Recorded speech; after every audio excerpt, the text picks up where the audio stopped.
Using this book to balance out what we would say are negative and positive emotions, or using the laws of the mind, the laws of the soul, to neutralize our chemistry so we don't get sick. So today we're going to cover selfishness. Next week we're going to look at generosity. Now, ideally, here's what would happen. You would have some level of emotion. Let's say that you are being very selfish, and you realize that you're being selfish because you didn't get what you wanted. You wanted something, somebody else didn't want something, you got in a tizzy. And this is neutral, this is ideally, this is balanced, where you're balanced emotionally, you're balanced in your chemistry. But you got selfish and you decided that you're very selfish. So you got way out here. This is as bad as you could get. And this is as generous as you could get. This is a balance of selfish and generous. Sometimes you're selfish, sometimes you're generous. This is so extreme. Now, you worked your way up and you think about it more and you get more and more selfish. I never get anything. Everybody else gets stuff. Nobody cares about me.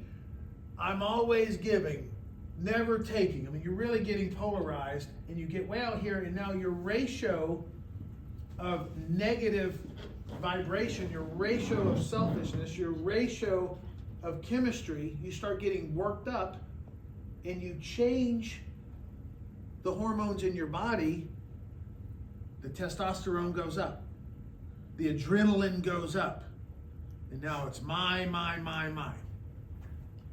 So that's what happens over here.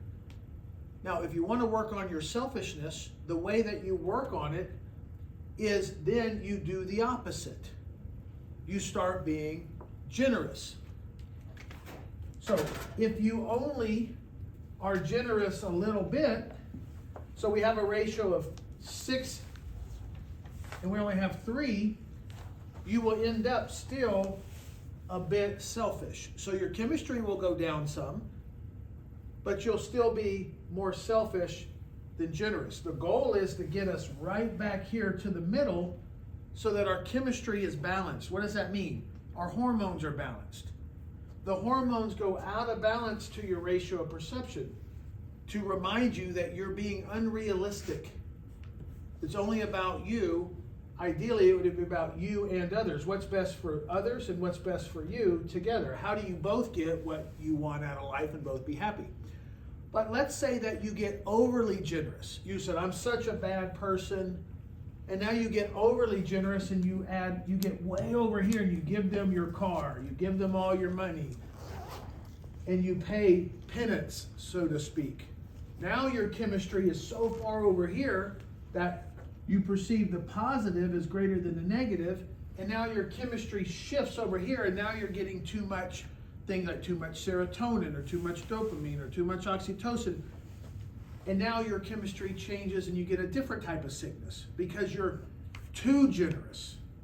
And is there such a thing? We're taught, well, you can't be too generous. It's better to give than to receive.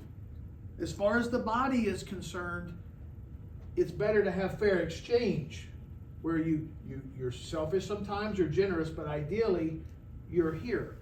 So the purpose of using this book is that we calm down our selfishness. How? Well, we first learn about selfishness and what it does to the body and the brain and the mind. Then we go into the opposite, to generosity, and we read about generosity.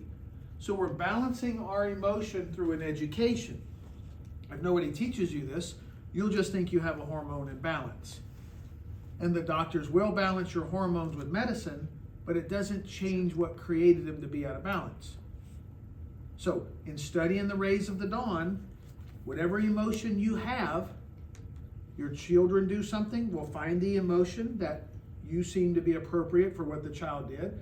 Read that, that'll calm you down. Then go read its opposite, and that'll bring you up. So the goal in all of this book with the mind and soul chapters is to bring selfishness closer to here and bring your generosity to here.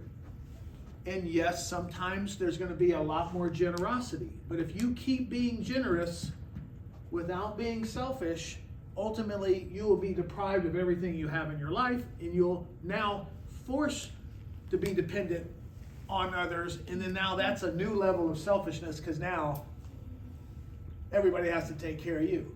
And you hear it in life. I spent my whole life taking care of everybody. I paid in all my taxes. I've given to everybody. It's now time for them to give to me. Nature will balance us. The billionaires, they end up giving all their wealth. It's a balance of selfish and generosity. They spend their whole life taking. Now they're spending their whole life giving. Nature will balance. So you can have nature balance you, or you can balance you. It's your choice.